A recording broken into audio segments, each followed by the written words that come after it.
Hello, I'm Kevin Tame and welcome to the Hacktivist. Today we are going to be watching the StimHack Online Cache Refresh number 4, round 2 match of Yankee Flatline and Neuropantser. So let's jump right into this match. They are just getting the game set up right now.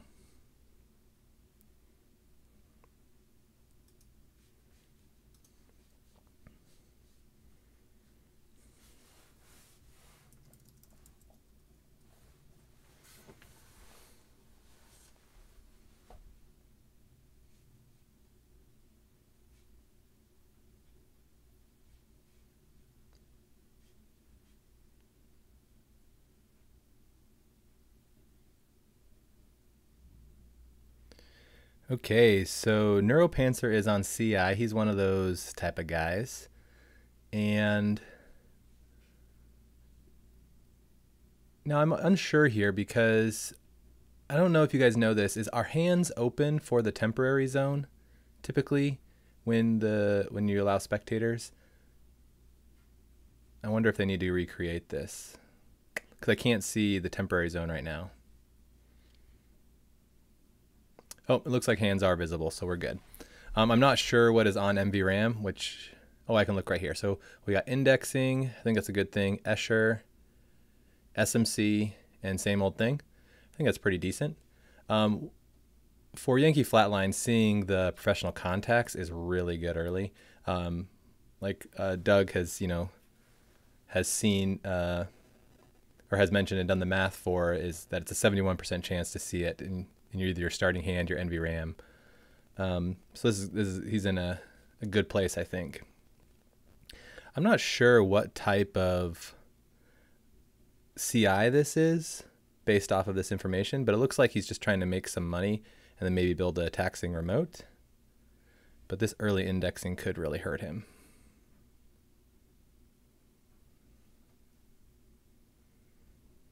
Yes, Doug did the math. He did do the math. This is actually the exact mistake I made during my CI match. I got lucky and was able to still pull it out, but I kept an open R&D and I got index turn 1 and it was very painful.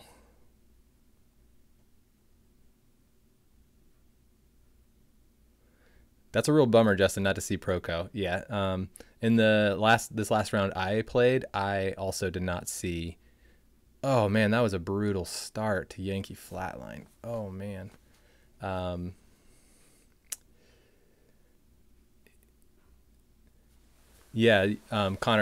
I didn't see Proco at all, but I was able to get the indexing just like this that Yankee Flatline has done to Neuropantser. So that was a rough start, and it puts Neuropantser in a really bad place because I imagine all of his agendas are 2-pointers, and so he can't like rush out agendas. He can't try and sneak them out because he runs the risk of them getting stolen.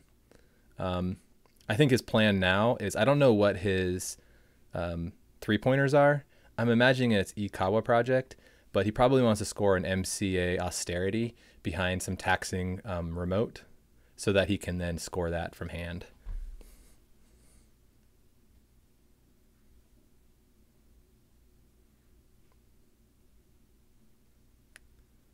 I really like this include that Yankee Flatline has of inside job. I feel like that's totally unexpected. I would not expect that from this deck, and so it seems really good to be able to just, if people are trying to rush out on you, to get into a server. So, for example, like he'll be able to deal with this. He'll be able to deal with this MCA without having a fractor out to deal with it.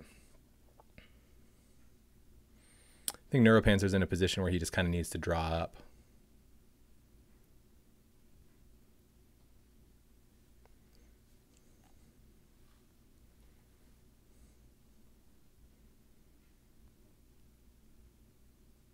Yeah, I think that was the right play right there for Yankee Flatline. Go in and deal with the MCA austerity.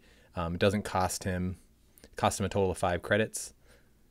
And yeah, because I think Neuropantser's main game plan is to deal with that.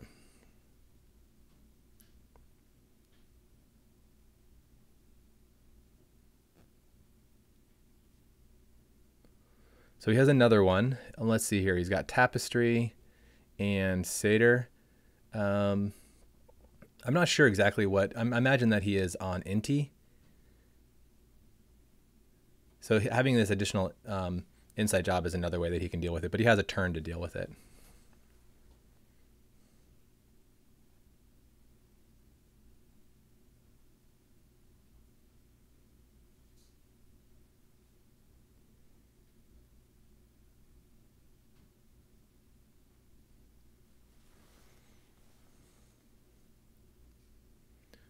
So he's on elective upgrade.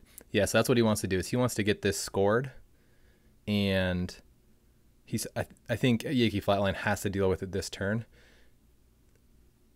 But he doesn't have a way to score it next turn.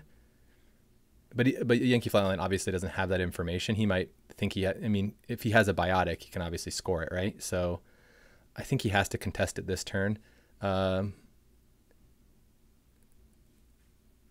Ooh.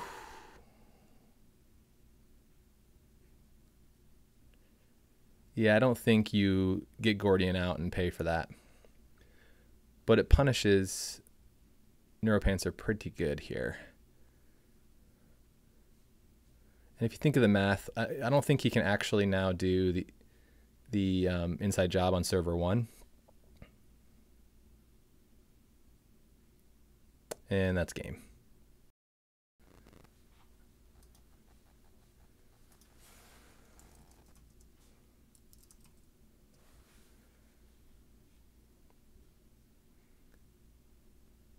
Yeah, it seemed like Corporate Defector was really good there, being able to see him draw those agendas.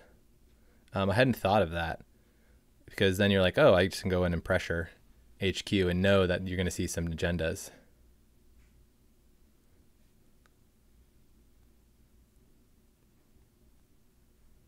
Yeah, you know, this is like exactly how CI loses sometimes, is just really early. So my suggestion for all of you guys playing CI is pressure early. It's to your advantage because they don't actually have the money to res their ice and keep you out. So if you can pressure early, usually can sneak out a win, I think, in the first few turns. The problem is once they get all of their stuff in hand, it's harder to steal agendas because there's not a lot of good HQ pressure.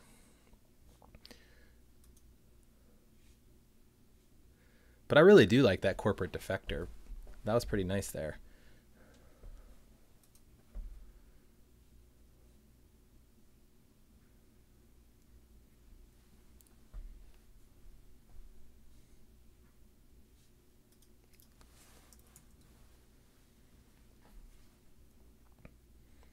Okay, so I can't, unfortunately, see what is in his temporary zone. Even if I hover over it, it must not be working that way. So I can't tell. What I typically like to hold on to is I like to hold on to, this is a good one, like holding on to Opus or, yeah, programs. I really don't like personally to hold on to events because it feels really awkward to click for Sure Gamble and then like play it. It's better, I think, to just draw into Sure Gamble.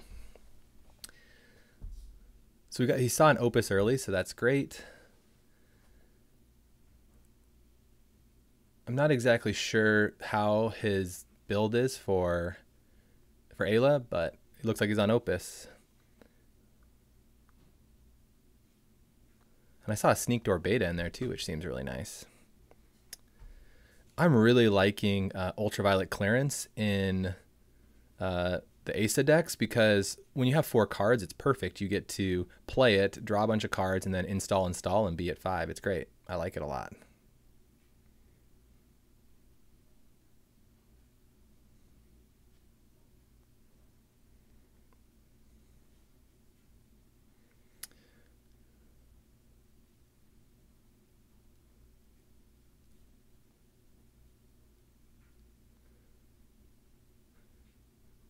Yeah, so he's starting to set up, and the Roto Turret is a really great play because if he goes and face checks that, he can trash the Deg Deer and the Deg Deer and then killing the Opus. So that was actually a really good play, I think, by Yankee Flatline.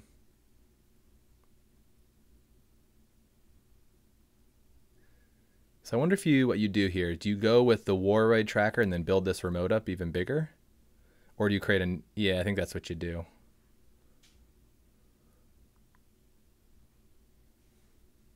And yeah, I really like that play there. See, ultraviolet, that's awesome. I love that.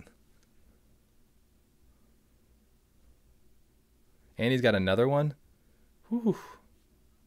But the problem is he doesn't get to use the MCA austerity, which he really wants to use to get the Ikawa project scored. I don't know, I'd be tempted to use the ultraviolet again. But it might be good to do the green level, you know, click the MCA and then put rototurret on HQ to protect the Ikawa.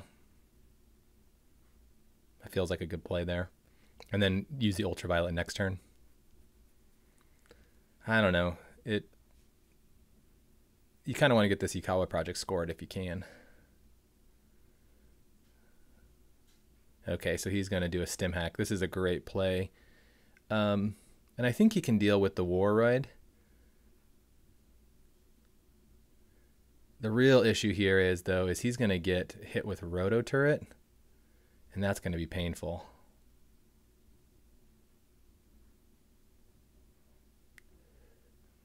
I don't think you continue. Well, I don't know.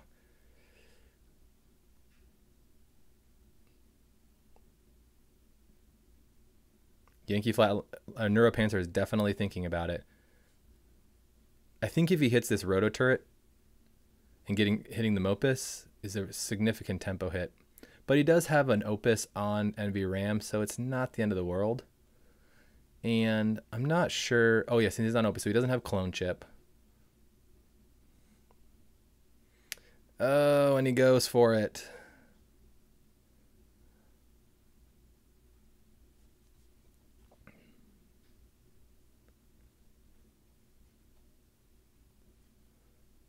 I don't know what Yankee Flatline is thinking about. I would definitely want to res that quickly.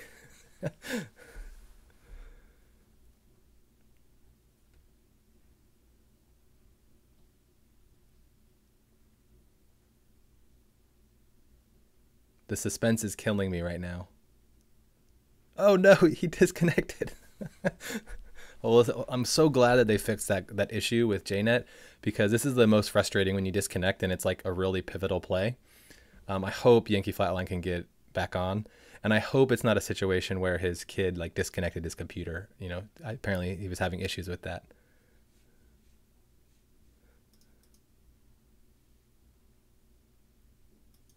Oh, and Yankee just messaged me privately saying his kid turned off the power strip. So that was correct. It was his kid getting involved. Oh no.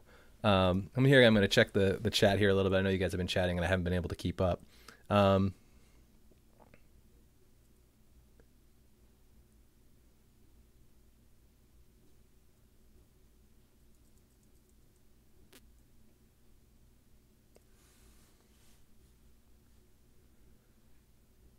We're going to have to wait here just a second, guys, for Yankee to turn his computer back on.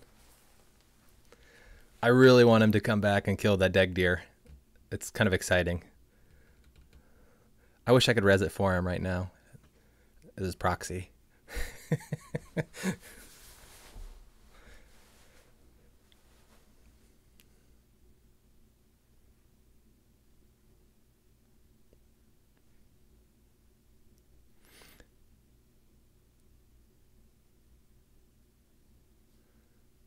I mean, it's not the end of the world to lose the Opus because you can get it back, but it is a tempo hit.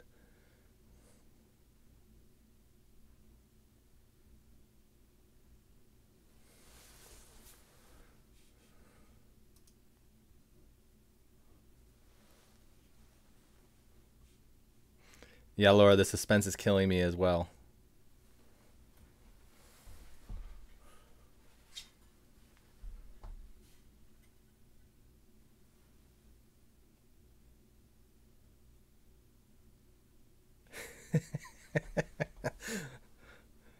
I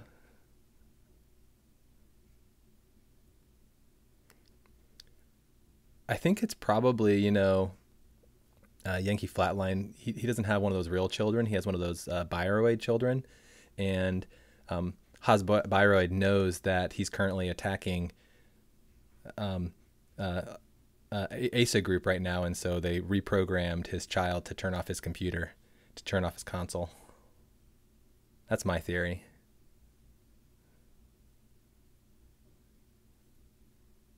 Oh, but that doesn't work. That theory doesn't work because he is the corporation.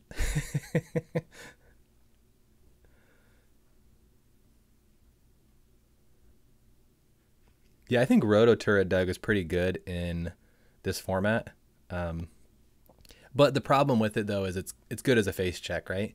But other than that, so I actually don't like it as much in my CI deck because of the cost of 4. Because once they get any of their Sentry Breakers out, then it's pointless. It's much better to have like Enigma or like Satyr or something like that. But in this situation, it's great.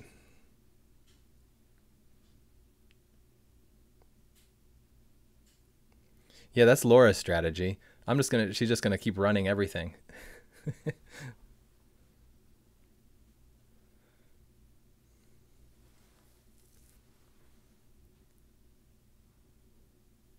That's an interesting thought there, Justin. Like if you have, Roto Turret in Architects of Tomorrow.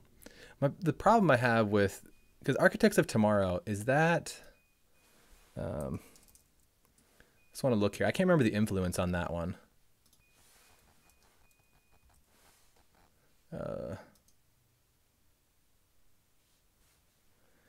Yeah, Architect and Architects of Tomorrow seems like it should be good, but it is nice having the Bioroid, right? So it is 12 influence, so I don't need to look it up. Okay.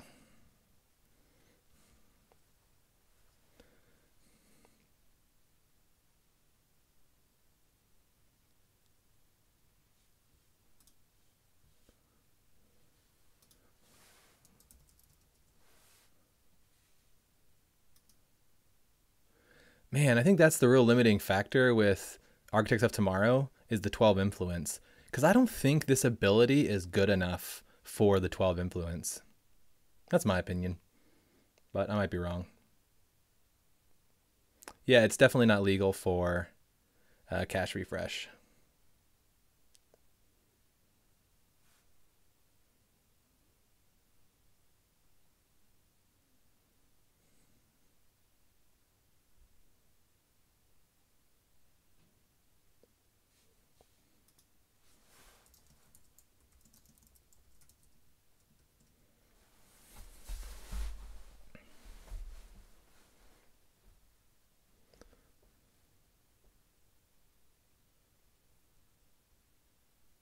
That's true.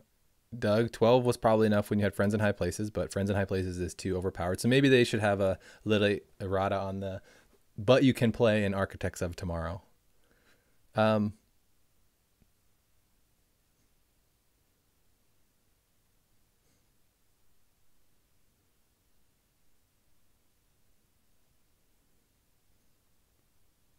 What is this reputation you're talking about, Laura? About being the best player in Delaware? I mean, I wouldn't doubt it. You're an incredible player, so I don't know. I don't know what you're talking about, how you don't like that rumor, because you are an incredible player. I wouldn't doubt that you are the best. But I do think Thomas and Sanjay are also excellent players. Oh, Yankee Flatline is back, and he gets to res the Roto Turret.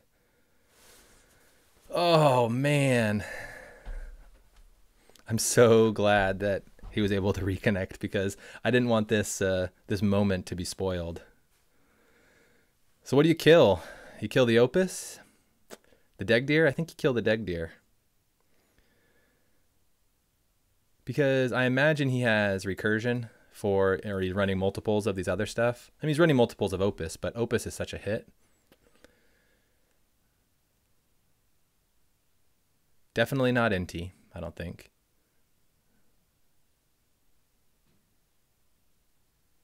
I think you do the Deg Deer. I think that's the best. Yep.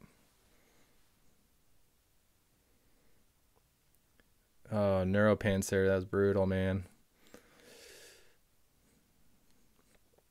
I mean, I think he had to contest that remote. Like, I still think it was the right call because he doesn't know if he has biotic in hand, and he doesn't know if this is like a calibration testing.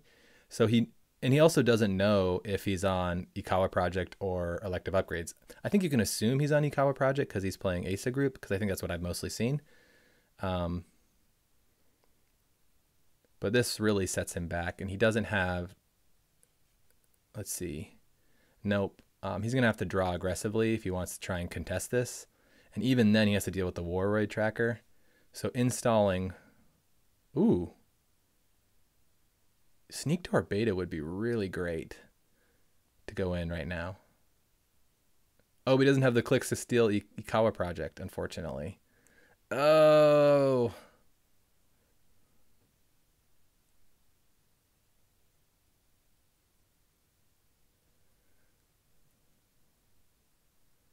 Man. So yeah, I think Yankee Flatline scores Ikawa this turn. Yep.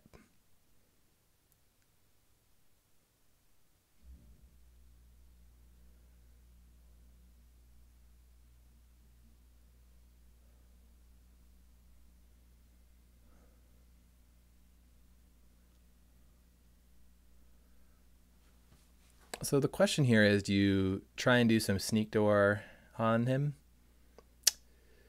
It does throw you in a weird spot, though, because you have SMC, so you can install both of these.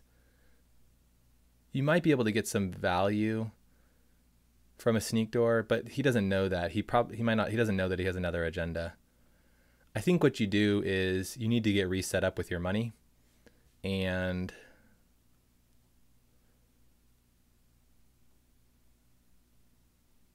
yeah, I think the best bet here is to.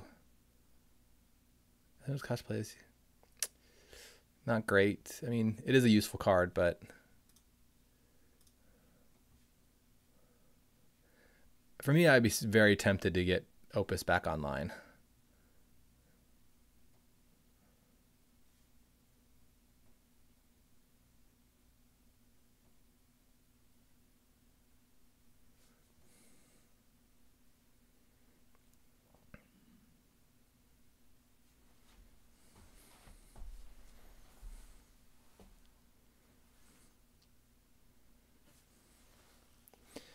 Satyr is really good against Inti.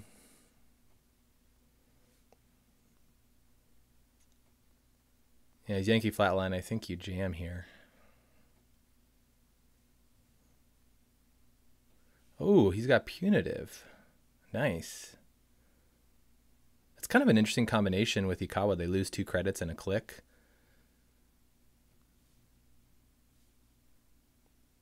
But he drew 2 more agendas. See, if it were me, like whenever I see Ultraviolet played, it's usually an opportunity to hit HQ because they have agendas, and like I find that they most likely have agendas, so it might be a good time to do Sneak Door. He doesn't have the memory for it, and he probably wants to contest this remote. Oh, this remote requires 3 different breakers. Satyr is going to be 1, 2, 3, 4, 5 strength. That's a cost of 8, 9. Whew. For Inti. I wonder if he's running Dean Lister in this. But this server kind of seems like shot for him. And unfortunately, since he has all the agendas in hand, okay, yes, that's smart. He gets the dedicated processor. Well, that's his way he's pumping. Yeah, I think Sneak Door would be a great play right now. But he's got to contest this because it puts him in a bad situation otherwise. Imagine he's on Nanotech, so Nanotech is going to cost him 6 to install. This Victor is 1 in theory, or he could take the brain. You got 2. I don't think he has the money, honestly, because he needs to pump 1, 2, 3, 4 if he takes a brain, 5, 6, 7, 8, 9, 10, 11, 12. 12, yeah.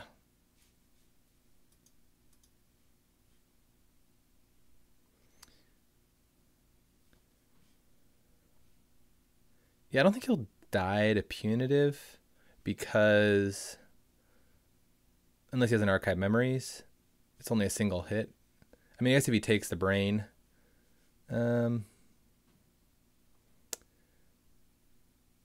yeah, I don't think he has the money for this, honestly. I think the play should have been to, I think he should have got Mopus on like maybe a turn or so ago.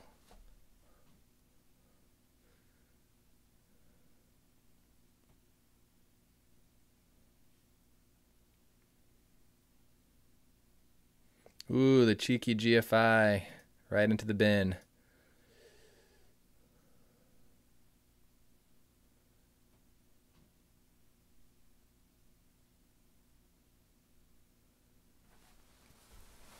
I'd be so tempted to have to get that sneak door out and check, but it's also like he needs to money up, and he's got to hope that he doesn't have agendas. Because now what this does is if Yankee Flatline does install an agenda here, he can now contest it. The upgrade is a war raid tracker, so it doesn't do anything right now.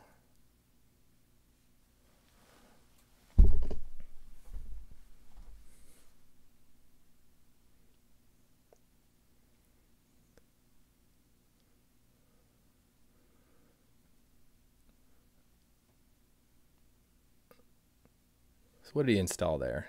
Adonis. This is a really good play by Yankee Flatline, because what this does is, oh, look at him being cheeky. I don't know if I would have installed that, honestly. If it were me, I would have kept that in hand, forced my opponent to run down the server.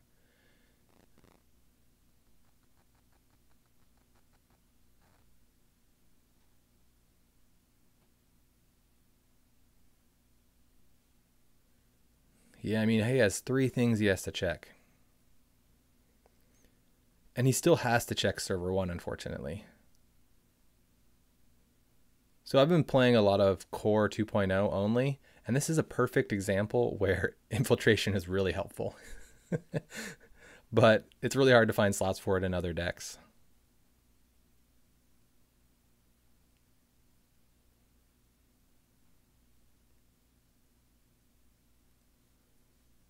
Seems reasonable.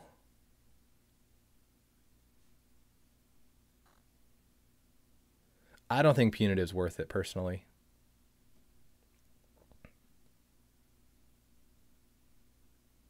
But Sanjay disagrees with me. There isn't I mean, I guess people aren't assuming a lot of kill. And if you hit Ikawa and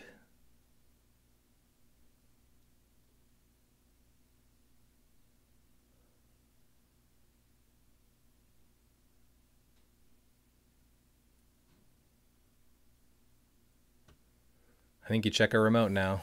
That's what I would do. Nope, and that's game.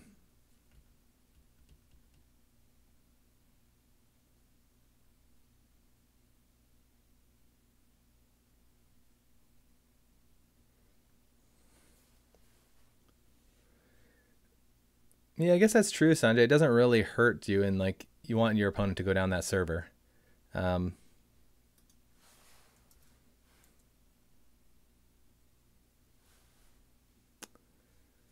Well, thanks everyone for watching that match. Those were both pretty good. Yankee Flatline just had Neuropantser's number today, and my favorite is obviously that roto turret play. That was great. It was very satisfying to see. So now you guys all know what Yankee is planning on doing. So be careful for those roto turrets, and make sure you get out your nanotechs or your mimics or whatever you're using to protect, because you are going to get hit with roto turret otherwise. Anyways, have a great rest of your guys' day. Thanks for joining me for this lunch runner, and a big shout out to Yankee Flatline and Neuropantser for letting me watch this match and commentate on it. And then also another big shout out for Fighting Walloon. I love this tournament. It's one of my favorite things right now about Netrunner, because I think the community is really strong, and I get a lot of satisfaction just getting on the cash refresh tournament and seeing everyone and chatting and talking about Netrunner. Another thing I was talking about with Justin the other day when we were playing, and we were talking about this about the core experience, is that having these limited card pool actually, I think, makes you a better Netrunner player, because like, especially in the core only matches, you have to like really judge when a run is worth it or not. You're not, banking on some big combo or anything like that. And I think the cash refresh format right now kind of does that a little bit. It limits you enough where you have to, you have to make your runs a little bit more strategic. Anyways, thanks for watching this, and you guys have a great rest of your day. Okay, bye.